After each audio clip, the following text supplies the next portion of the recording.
Welcome back, kids and coaches. I'm Coach Kent Murphy. We're back here on the Kent Murphy podcast, and we're moving into the second round of the playoffs.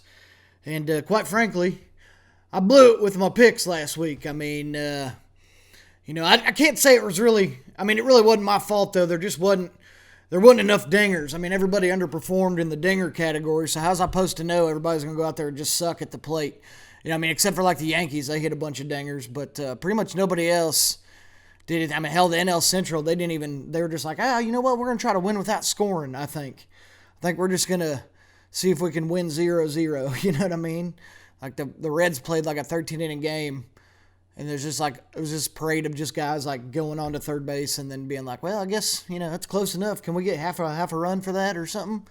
So I'm going to re-pick them now that the second round's starting and see if I got better luck in the second round, because I am an expert at this, and quite frankly, everybody should listen to me and probably place, bets. So, second round here, the ALDS, we got Yankees and Rays, and I think I picked the Rays in this series, but the Yankees came out hitting some dingers, and quite frankly, that's the only good play in baseball. So I'm gonna have to go with the Yankees in that series, even though I don't really want to.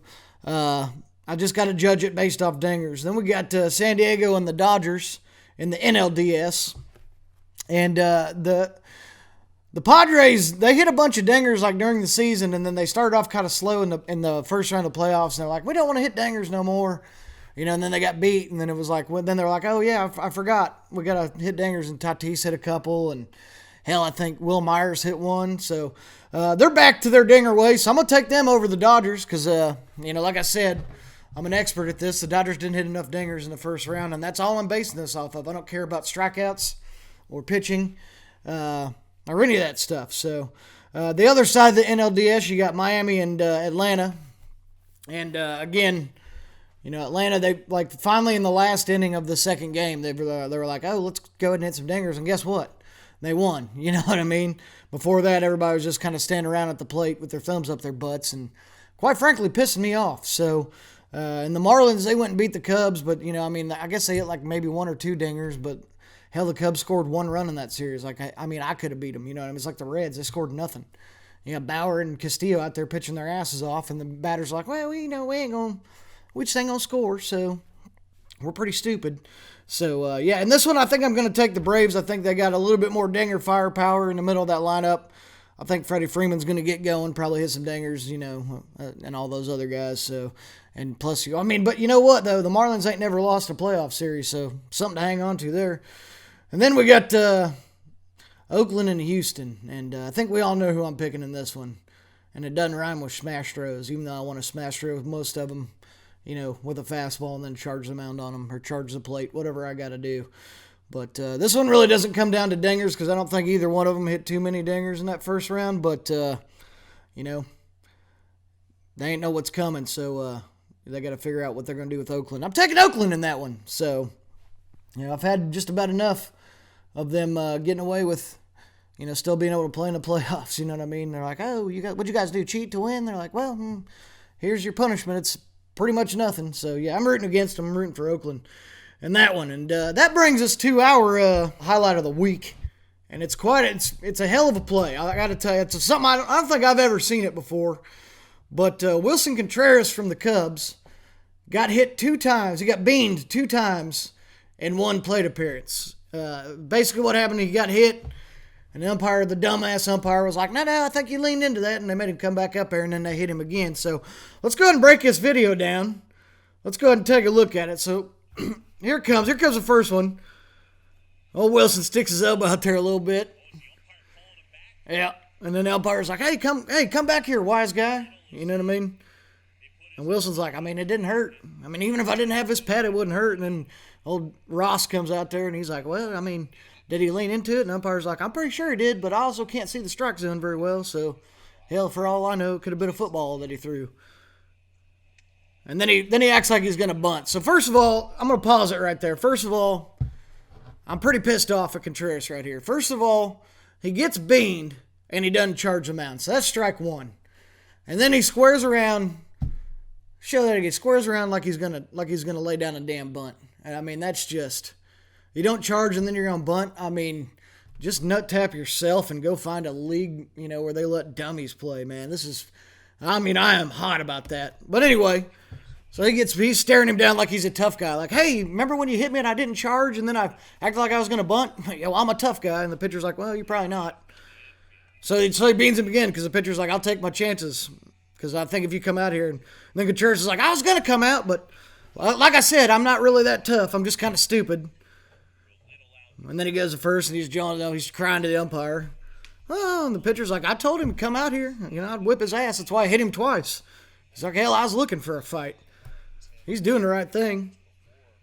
And Contreras just taking it again right off the elbow. Pretty weak. I don't even let pitchers. I'll tell you what, man. I don't even let pitchers even throw close to inside on me without charging the mound. Let alone getting hit twice and one at bat. That's disgraceful. But that's my highlight of the week right there. And we got a nice interview coming up with Sterling Sharp. So I hope you guys stick around. And we'll see you next time on the Kent Murphy Podcast. We're here with Sterling Sharp today. What's going on, man? Not much. Doing well. How are you doing? Hey, man, I'm always doing great. I hit about 10,000 dingers today. I'm just feeling good. You know what I'm saying? I feel you. What have you been up to? Right now, I'm actually rehabbing. Just had surgery to be 2 weeks tomorrow. So I'm out in Boston doing some PT right now. Oh, was it on your throwing arm? No, it was my hip. Oh, okay. Well, you'll be fine then. That'll probably give you Yeah. extra spring. You can start hitting dingers and throwing, like 110. Hopefully. You'll be fine. Yeah, I need to start hitting some dingers too. It'll be like Rookie of the Year, man. The tendons will heal all tight. Next thing you know, you're just whizzing those balls. That's going to be great. Oh, yeah. I'm ready to get back. So how was the year for you, man? Because you were doing some taxi squad, right? No, I was up with the big league team with the Marlins since the Rule 5, the Major League Rule 5. So I had to be on the big league roster for the portion that I was drafted in.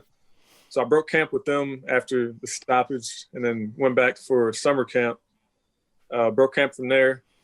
And then I got sent back from the Marlins back to the Nats with about a month and a half left. And that was where I was at the taxi squad in Fredericksburg with the Nats. And then after that kind of month went by, that was when I got surgery. And now I'm trying to get back. Got you, man. Were you pitching a lot when you're with the Texas squad? Were they having you do simulated games or what? Yeah, it was. After that, I probably threw 4 times in a sim game in probably less than 10 days. So it was quite a bit. It was just 1 inning each. Do you ever try to hit the batters in the simulated games and just be like, come on at me, I got to stay fresh? I was.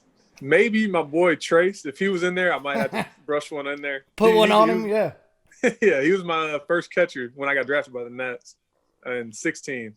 So me and him got a good relationship. So next time I see him, I might have to give him one right in the ribs real quick. You feel good if he comes out at you? You'd be like, yeah, I got this one. Oh, yeah.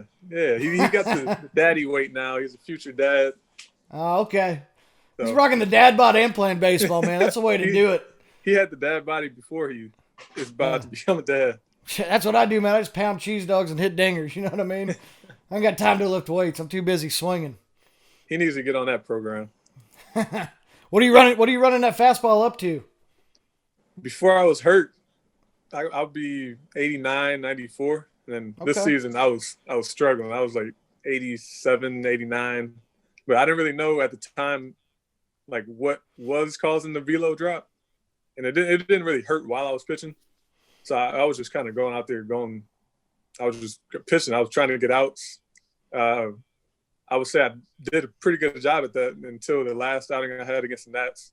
But felt good with the not so good velo that I had when I was up in the big leagues. But it's all right. Hell, Greg Maddux only threw 88, and he's a Hall of Famer, so he'd be all right. Right, yeah. Everybody just got to work with what you got.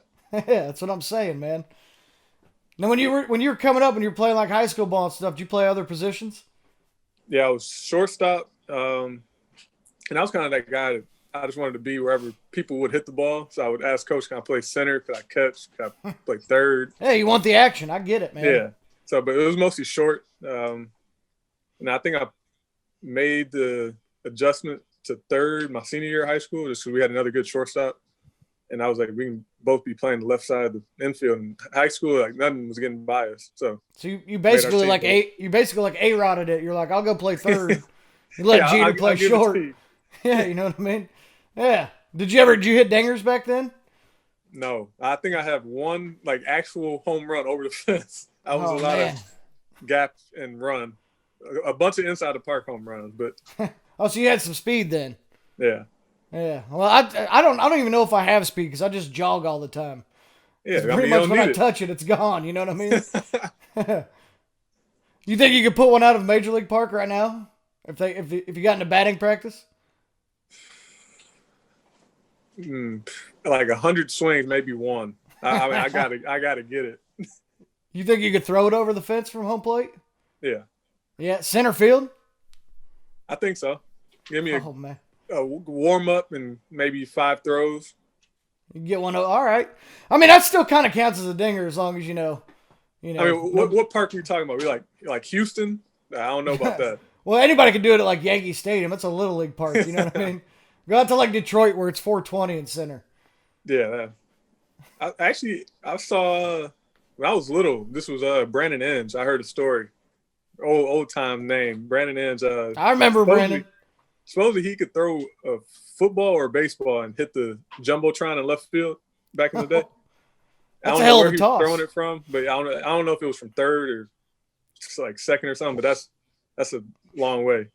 That's further than he can hit it. Because didn't he go to like a home run derby one time and hit no home runs? Yeah, that was him. Yeah, I thought that was him. I thought I remembered that.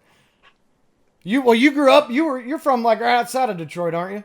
Yeah, Southfield. So you used to go to some games there. Yeah, my brother went to more actually. He went to that very iconic game with the Maglio Ordonez walk-off against the A's. Yeah.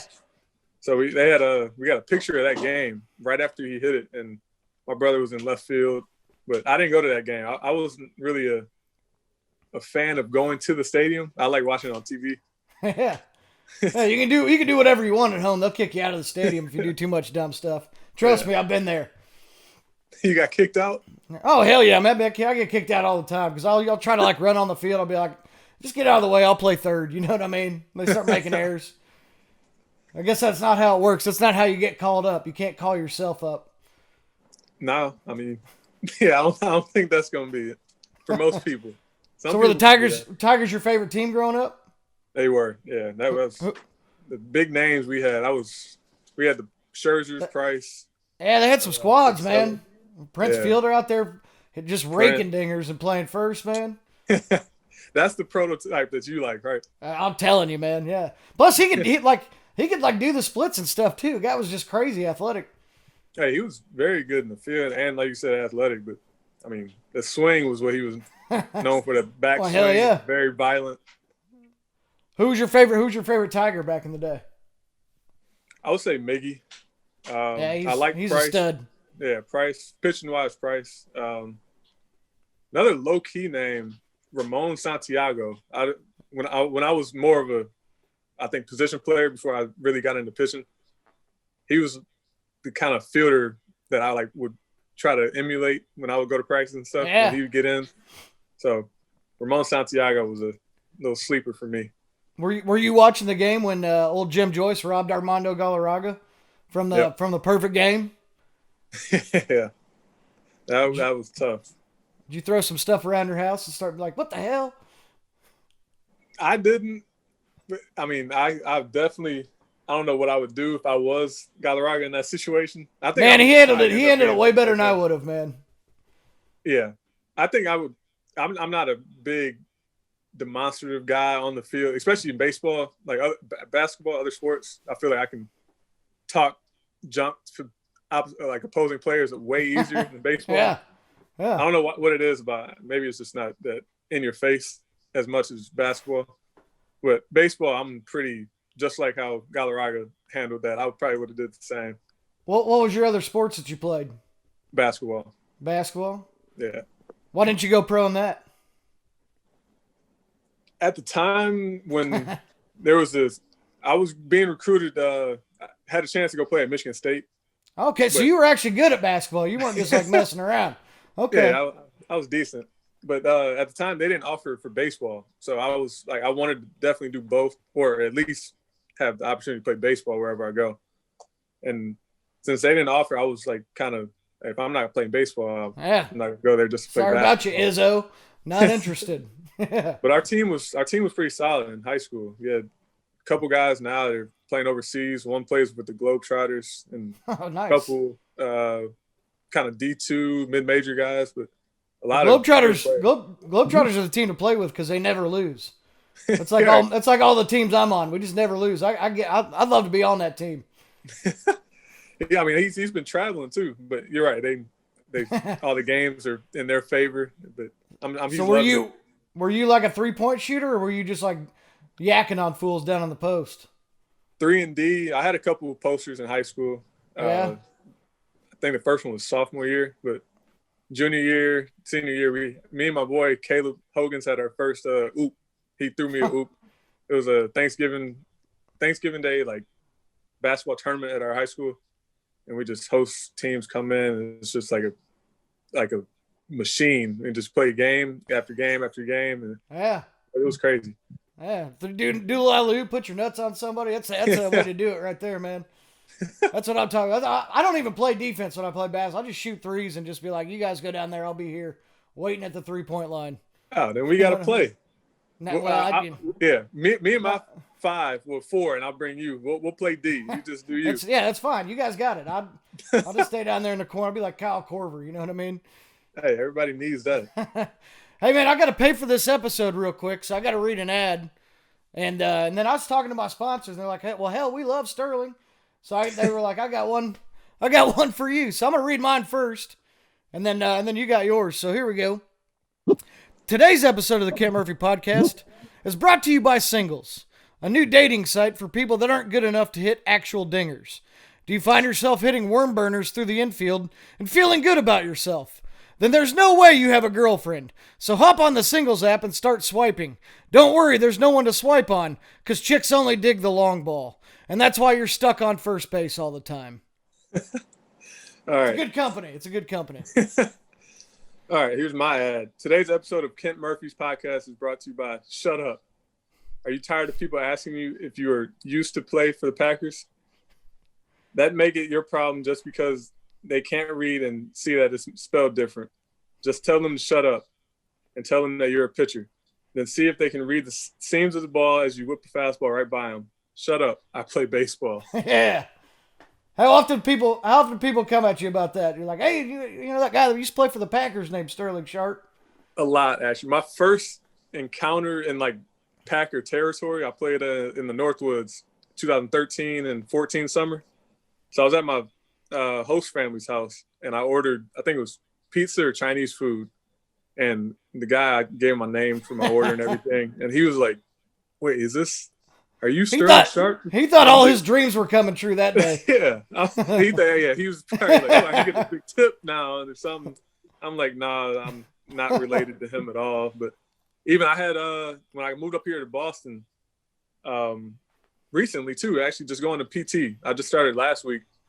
And he said that everybody in the training room, when they saw my name on the list that I was coming in for PT, all of them were like, is this guy related? Sterling Sharp? Is this guy related to the receiver?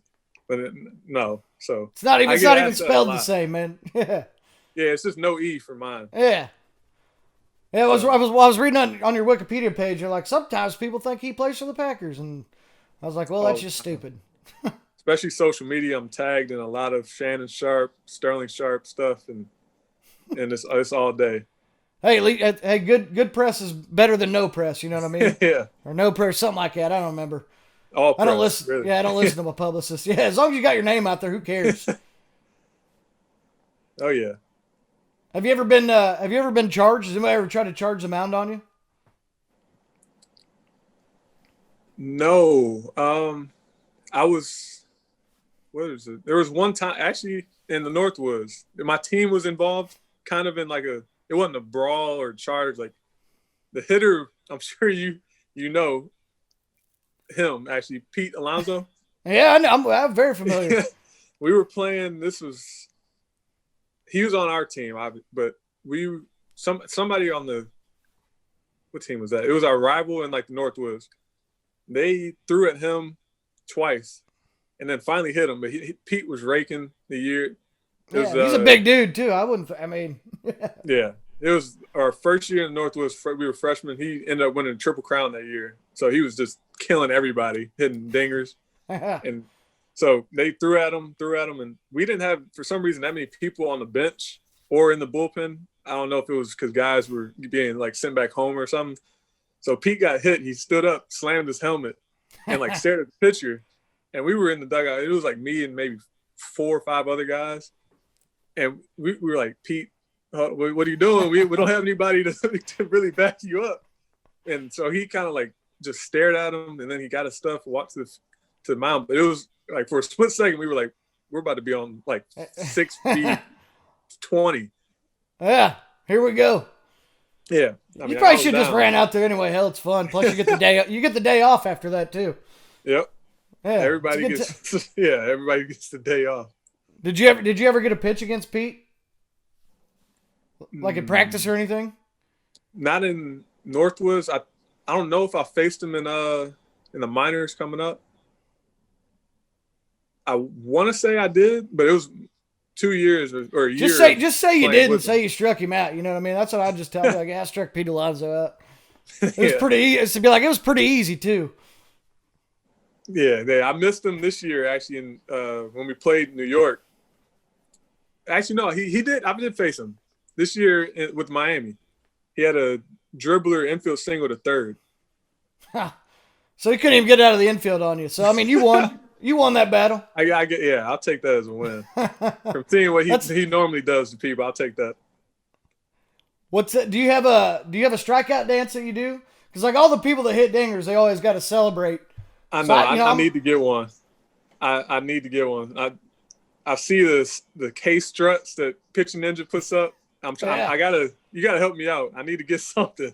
Yeah, I mean, you can start off. I mean, just start small. You know, just be like every time you strike somebody out, you know, catchphrase it. You know, like I do, be like "Gone forever." You know, stuff like that. I need a dance too. I like the sixto. Throwing to a knee and he's staring at the plate. I like the Luis Castillo kind of backward skip off the mound. Bauer does like the walk off. Like, you know what I mean? Yeah. I need something. Yeah, you'll figure it out, man. That's all I said. Start small. Start with like some catchphrases, and then you'll get like a move. A move will just come naturally after that, man. All right. What's the biggest? You out after. Hey, I'm down with it, man. I got shout outs coming from everywhere, man. I'll take them all. But you got to tag me on Twitter, though. You know what I mean? Oh, yeah. I got it. All right. That's fair. That's fair. If I hit a dinger off you, I'll shout you out, too. You know what I mean? That's fine. I'm sure I'll get a K after it. So, I mean, we'll both be shouting. Probably. Yeah, you probably will. The rest of the guys on my team suck, so. Typical. What's the biggest strikeout you ever remember getting where you were just like, holy cow?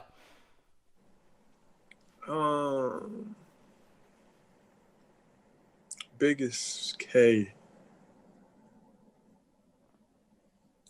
I was maybe this year against the Mets. I think it was a couple batters before Pete. I came in with second and third or first and third with one out. And I think I got McNeil and Conforto looking like front hip sinkers to get out of a inherited base runner jam. But those are my favorite just because that's my pitch and I actually got it to execute. Got it working that day? Hell yeah. Yeah. So those two. And I know it's working if guys are not swinging. I'm getting like K's looking. That means you're just doing it right. And if you're not getting K's looking, it probably just means the umpire sucks. So don't take that personally. You know what I mean? Yeah, you got to know who's behind the plate. Yeah, all day. So I got to ask you, because you got called up last year, right? Yeah. To the majors in December. Yeah, when the Rule 5 draft was. Where were you when you like found out you were going to the majors? I was up here in Boston off season, about to work out. We started our workouts at like noon, I think, every day. So I got there like an hour early, and me and Aaron Savali we were there kind of rolling out and stuff before we work out. I told him just to play ping pong for like the hour to kill time, and I was going to listen to the Rule 5 draft to see if I was selected. So we spent an hour. He whooped my butt in ping pong. Savali is nasty. But so we listened to that, or we played that, and then I listened to the draft. It was second, third pick, and it was Detroit, Baltimore, Miami. And kind of the whole gym was noticing that me and him were in the corner listening to the draft. So once they saw that I was picked or heard, they all went crazy. And got a call from my agent, and I let my parents know, my fiance, my brother. And then that was kind of the first taste of like it being real, knowing that I was going to big league camp and knowing that I had to make the team or I'm coming back to the Mets. Yeah. But right there, you're up there, man. You're in the major leagues now. Yeah. That's what it is. Yeah. Yeah. Well, hey man, we got to get out of here, but I do need I need a prediction before we go. So you're gonna get that hip healthy. Yep. Full season next year. How many strikeouts you gonna get? I think you could do 480. 480. Yeah, that's my prediction. So that's 480. If you get that sinker working, that's probably about 350 innings. Yeah. Yeah. I'm cool with that. Hell yeah. So you heard it here, folks.